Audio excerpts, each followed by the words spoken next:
Bonsoir, nous sommes heureux aujourd'hui de vous retrouver sur France 5 pour aborder les récents événements qui ont secoué le pays.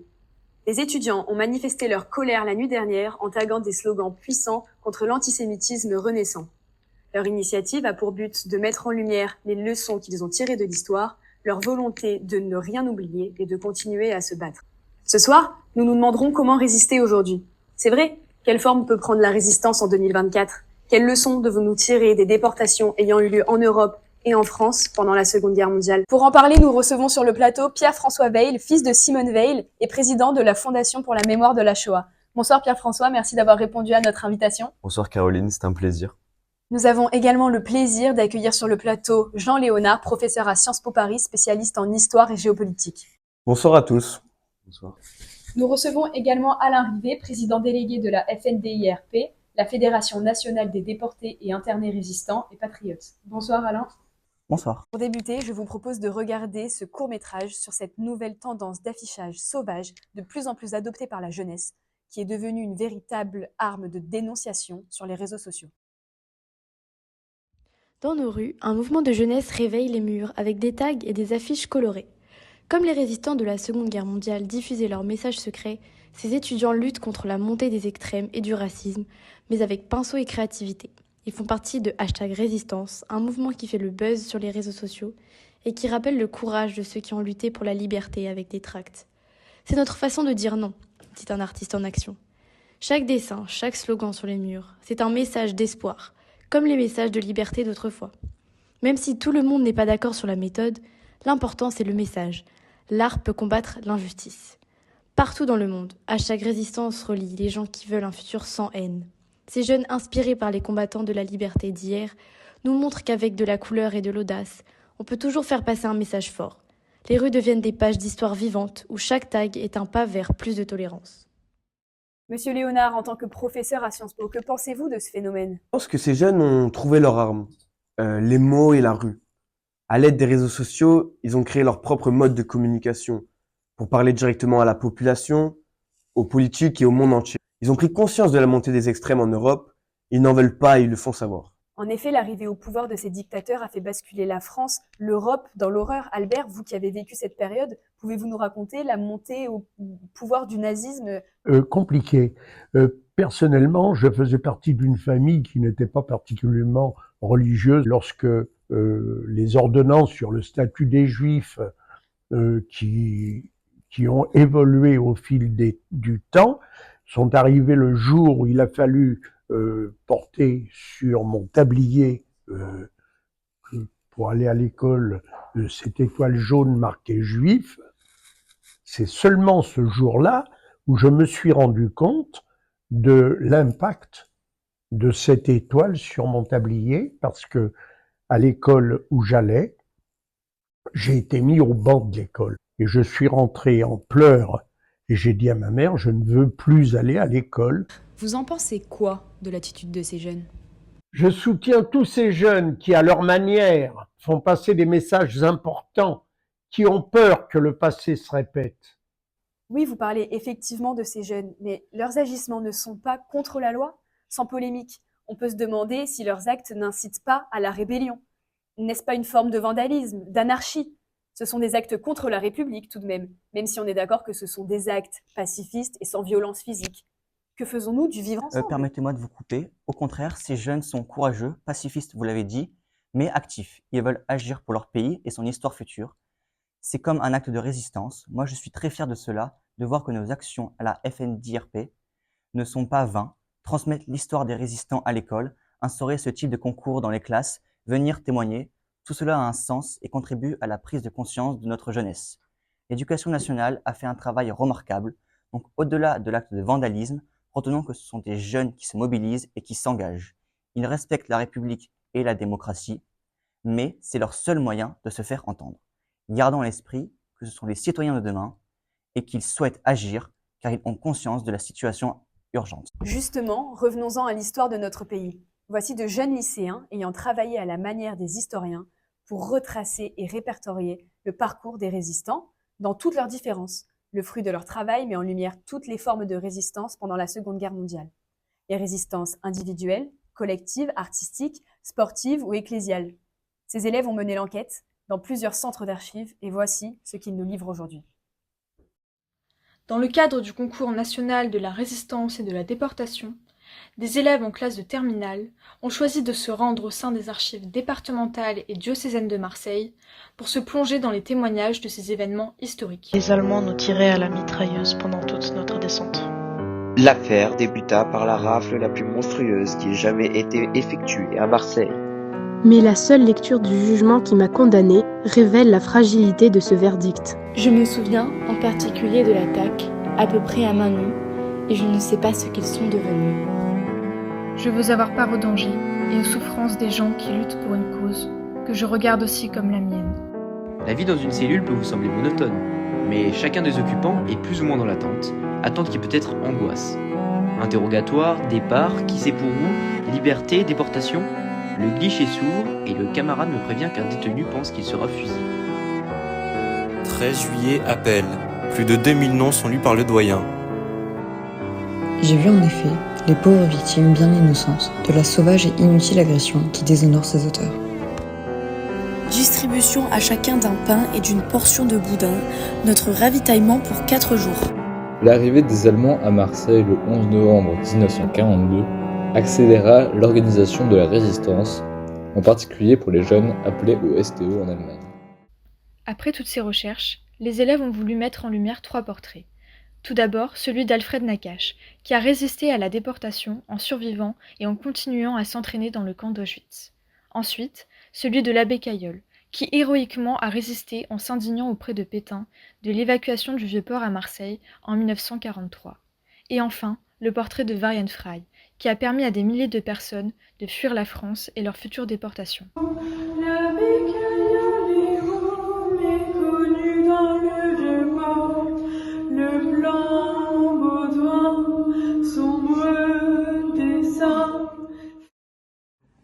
Nous nous retrouvons dorénavant avec 2 autres lycéennes qui vont nous détailler la vie de Monsieur Varian Fry.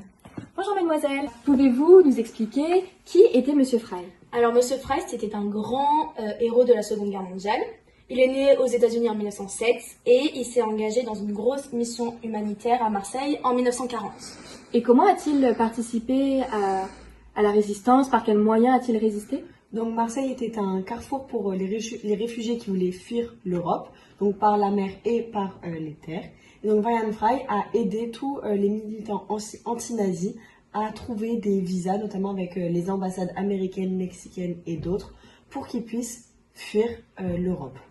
Après, il ne faut pas oublier qu'il a aidé de nombreuses personnes, comme de nombreux peintres surréalistes, comme André Breton et Marc Chagall, et également la philosophe Hannah Arendt. Et donc, il les a aidés à travers le Emergency Rescue Committee. Alors, pouvez-vous nous expliquer qui était Alfred Nakache et pourquoi était-il connu en France? Alors, c'était l'un des plus grands nageurs de sa génération.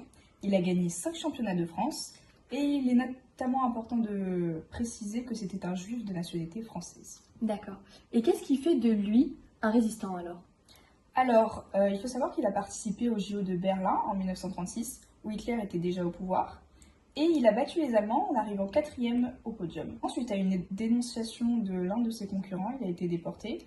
Son titre n'a absolument pas aidé dans sa déportation, puisque là-bas, il s'est fait humilier de manière répétitive par des nazis, qui lui lançaient des défis de plus en plus extrêmes dans le but de vouloir l'exécuter. Cependant, ils s'en est sortis. D'accord.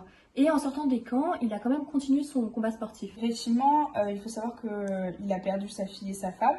Donc il a voulu transformer ce deuil en force lors des JO de 1948 où il s'est qualifié et a décrété devant la caméra que les nazis n'avaient pas gagné. Merci beaucoup mademoiselle. Reportage édifiant qui montre que la France était le seul pays d'Europe à collaborer avec l'Allemagne nazie. C'est très étonnant cela. On en parle peu. Monsieur Léonard? En effet, on en parle peu. De tous les pays d'Europe occupés par l'Allemagne nazie, seul l'État français et le gouvernement de Vichy a collaboré. Et malgré cela, 75% de la population juive a échappé à la déportation et à l'extermination. Alors que dans des pays comme les Pays-Bas et la Pologne par exemple, 90% des juifs ont été exterminés. Il faut le souligner tout de même, car cela n'a pas été assez dit. En France, la résistance a permis d'éviter la mort de dizaines de milliers de personnes. Mais pas seulement la résistance, le peuple français aussi.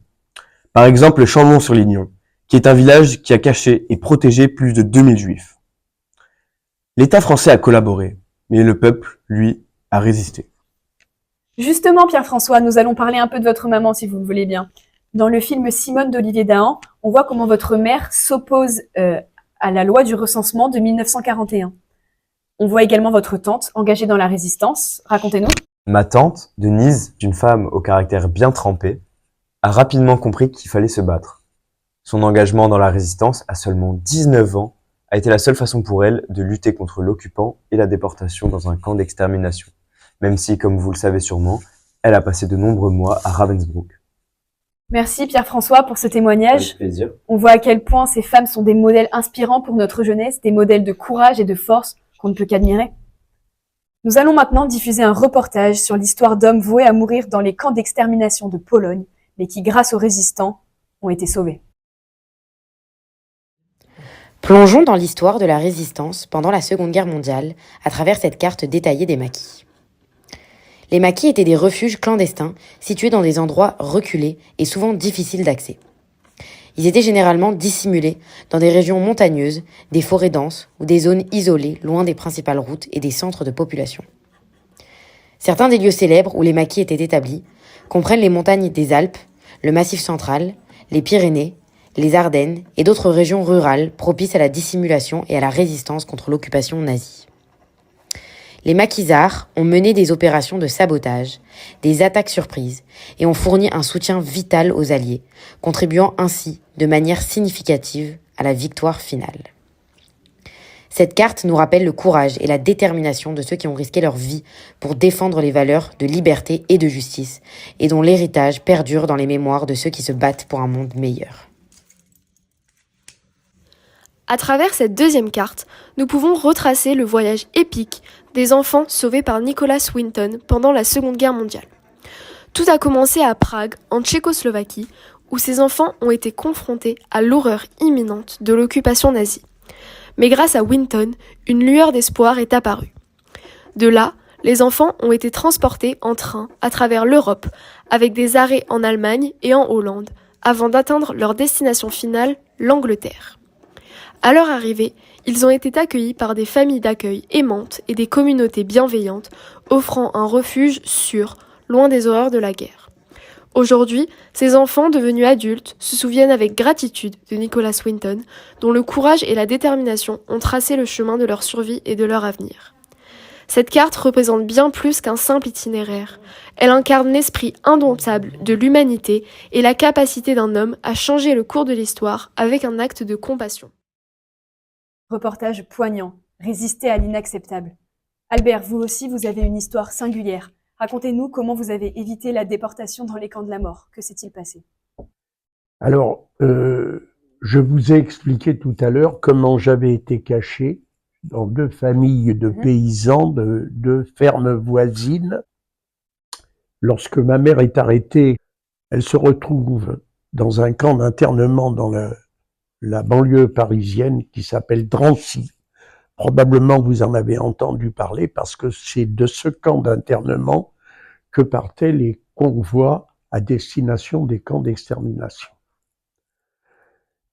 Ma mère avait la nationalité turque, elle avait un passeport turc, et comme la Turquie était neutre pendant cette période-là, elle a demandé à rentrer dans son pays. Et ce sont les gendarmes français qui sont venus nous chercher, mon frère et moi, dans les 2 fermes, et nous nous sommes retrouvés tous les 4 à Drancy. On nous a mis dans un train et on nous a expédiés en Turquie. Incroyable, la Turquie, une forme de résistance à la déportation, on n'aurait jamais pensé. Merci Albert, je vous sens très ému, vous êtes le témoin d'une histoire qu'il ne faut jamais s'arrêter de transmettre. Merci à vous. C'est un devoir pour l'humanité. Notre jeunesse d'aujourd'hui s'intéresse-t-elle vraiment à son passé? Quelle est sa vision du monde pendant la guerre? Du monde actuel? Se sent-elle concernée? Je vous laisse regarder ce reportage dans lequel nous verrons comment 2 étudiants découvrent l'histoire de leur famille.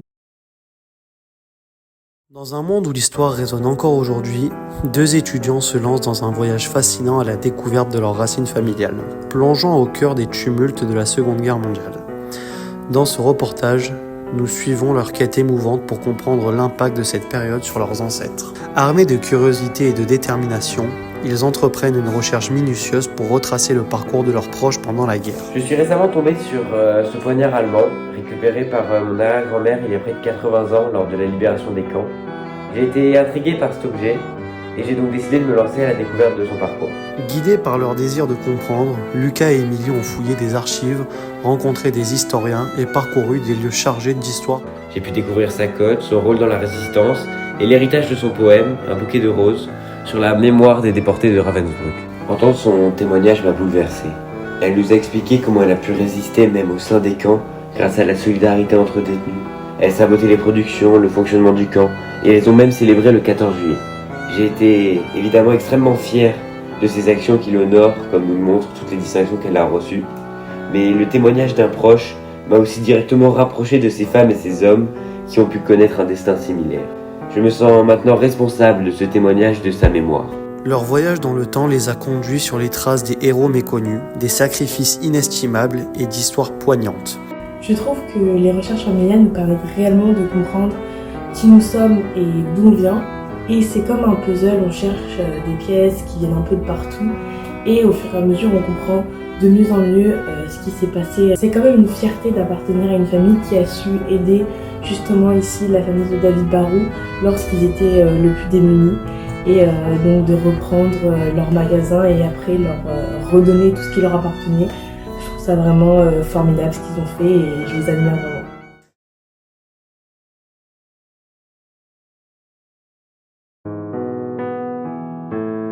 Bonsoir, moi mon prénom c'est Luna et j'ai écrit une lettre pour Alfred Nakache.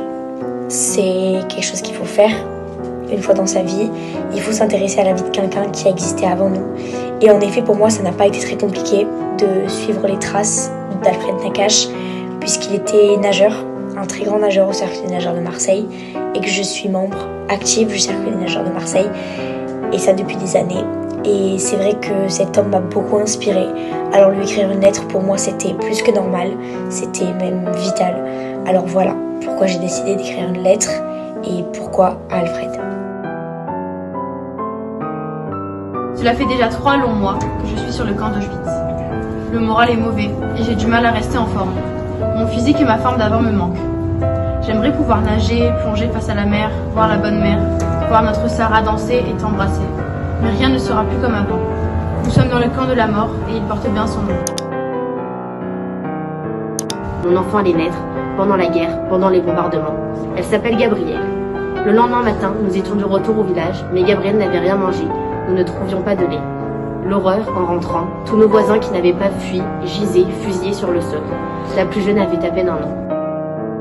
Cette chère Gabrielle, c'est ma grand-mère, et sa famille entière a résisté. Ils n'ont jamais abandonné leur liberté. Car la résistance se fait aussi par la pensée, car avant de se libérer, il faut se permettre de rêver. Dans ce tourbillon de ténèbres, j'ai trouvé un éclat d'espoir dans les actions courageuses de ceux qui osent résister. Que votre souvenir inspire un monde meilleur, un monde sans haine, sans peur et sans douleur. Plus jamais ça, c'est notre serment, notre engagement solennel. Nous ne laisserons jamais la haine triompher et nous continuerons de lutter pour un monde fraternel.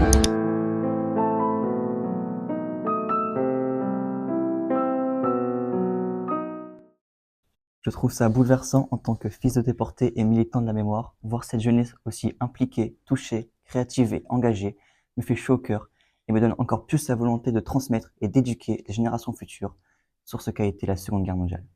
Sur ces mots essentiels du devoir de mémoire et de transmission, je vous remercie tous pour vos pertinentes interventions.